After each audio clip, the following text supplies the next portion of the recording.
पंचम पंचम आवरण की पूजा का संपादन करके समस्त आवरण देवताओं के बाह्य भाग में अथवा पांचवें आवरण में ही मातृकाओं सहित महावृषभ नंदीश्वर का पूर्व दिशा में पूजन करें। वैभव के अनुसार जितना हो सके महाचरु तैयार करके उसे श्रद्धा पूर्वक निवेदित करें। तदंतर जल और तांबूल इलायची आदि निवेदन करके आरती उतार कर शेष पूजा को समाप्त करें। नमस्कार व्यूअर्स, और आप सब लोग कैसे हैं? आशा करती हूँ आप सब लोग अच्छे होंगे, स्वस्थ होंगे और मेरा शिव पुराण का पाठ अवश्य देखते होंगे। आइए सबसे पहले हम जान लेते हैं कि कल तक हमने कहाँ तक जाना था। तो कल तक था कि विष्णु के चतुर्व्यूह क्रम से 4 मूर्तियों का पूजन करके क्रमशः उनकी 4 शक्तियों का पूजन करें। प्रभा का अग्निकोण में, सरस्वती का नैऋत्य कोण में, कदम्बिका का वायव्य कोण में तथा लक्ष्मी का ईशान कोण में पूजन करें। कंप्लीटली जानने के लिए आप मेरे इस पाठ को अवश्य देखें। तो ये पाठ एक शुभ कार्य है, मंदिर के लिए कर रही हूँ और इसमें मैं आप सब लोगों का सहयोग चाहती हूँ कि आप सब लोग सहयोग कीजिए, सब्सक्राइब कीजिए, लाइक कीजिए और शेयर कीजिए ताकि इस उद्देश्य की प्राप्ति की जा सके, मैं इस उद्देश्य को प्राप्त करूं। तो पाठ को पूरा देखिए और सब्सक्राइब कीजिए, अपने परिवार और मित्रों से सब्सक्राइब और शेयर करने के लिए अवश्य कीजिए और लाइक अवश्य करते रहिए। तो जिस मंदिर का मैं वर्णन कर रही हूँ उस मंदिर की मैं डिटेल डालती हूँ, आप लोग देखें और मुझे बताएं कि आपको शिव पुराण कैसा लग रहा है।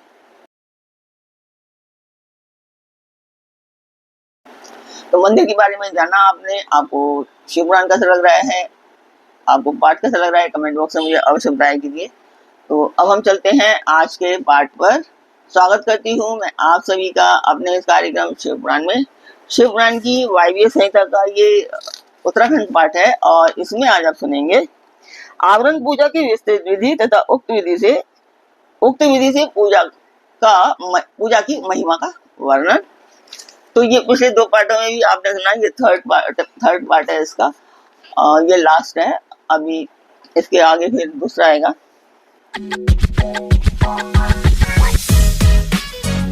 तो उपमन्यु जी श्री कृष्ण को बता रहे हैं कि इसी प्रकार भानु और मूर्तियों और उनकी शक्तियों का पूजन करके उसी आवरण में लोकेश्वरों की भी पूजा करनी चाहिए।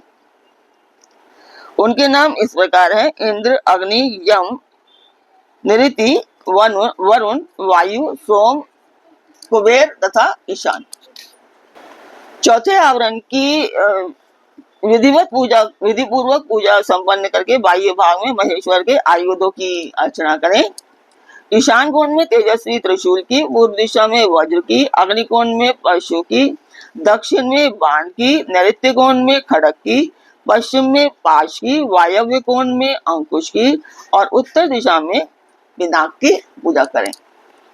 तत्पश्चात पश्चिमा विमुख रौद्र रूपधारी क्षेत्रपाल की अर्चना करें। इस प्रकार पंचम आवरण की पूजा का संपादन करके समस्त आवरण देवताओं के बाह्य भाग में अथवा 5वें आवरण में ही मातृकाओं सहित महावृषभ नंदीकेश्वर का पूर्व दिशा में पूजन करें।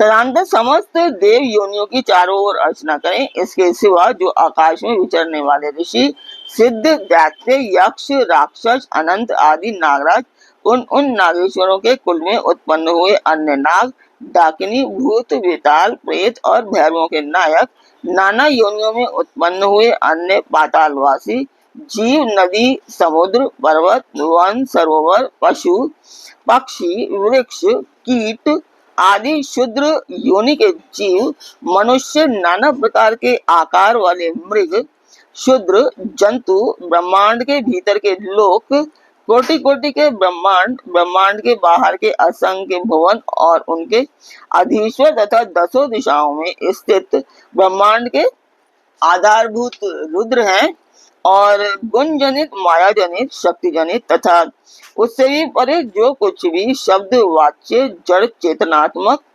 प्रपंच हैं, उन सबको शिवा और शिव के पार्श्व भाग में स्थित जानकर उनका सामान्य रूप से यजन करें। सब लोग हाथ जोड़कर मंद मुस्कान युक्त मुख से सुशोभित होते हुए प्रेम पूर्वक महादेव और महादेवी का दर्शन कर रहे हैं, ऐसा चिंतन करना चाहिए। इस प्रकार आवरण पूजा संपन्न करके विषेव की शांति के लिए पुनः देवेश्वर शिव की अर्चना करने के पश्चात पंचाक्षर मंत्र का जप करें। प्रधानतः शिव और पार्वती के सम्मुख उत्तम व्यंजनों से युक्त तथा अमृत के समान मधुर, शुद्ध एवं मनोहर महाचरु का निवेदन करें। यह महाचरु 32 आढ़क लगभग 3 मन यानी कि आधा शेर का हो तो उत्तम है, और कम से कम 1 आढ़क 4 शेर का हो तो निम्न श्रेणी का माना जाता है। अपने वैभव के अनुसार जितना हो सके महाचरु तैयार करके उसे श्रद्धा पूर्वक निवेदित करें। तदंतर जल और तांबूल, इलायची आदि निवेदन करके आरती उतारकर शेष पूजा समाप्त करें। याग के उपयोग में आने वाले द्रव्य, भोजन, वस्त्र आदि को उत्तम श्रेणी का ही तैयार कराकर दें। भक्तिमान पुरुष वैभव होते हुए धन व्यय करने में कंजूसी ना करें। जो शठ या कंजूस है और पूजा के प्रति उपेक्षा की भावना रखता है, वह यदि कृपणतावश कर्म को किसी अंग से हीन कर दे तो उसके वे काम्य कर्म सफल नहीं होते, ऐसा सत्पुरुषों का कथन है। इसलिए मनुष्य यदि फल सिद्धि का इच्छुक हो तो उपेक्षा भाव को त्याग कर संपूर्ण अंगों के योग से काम्य कर्मों का संपादन करें। इस तरह पूजा समाप्त करके महादेव और महादेवी को प्रणाम करें। फिर भक्ति भाव से मन को एकाग्र करके स्तुति पाठ करें। स्तुति के पश्चात साधक उत्सुकता पूर्वक कम से कम 108 बार और संभव हो तो 1000 से अधिक बार पंचाक्षरी विद्या का जप करें। तत्पश्चात क्रमशः विद्या और गुरु की पूजन करके अपने अभ्युदय और श्रद्धा के अनुसार यज्ञ मंडप के सदस्यों का ही पूजन करें।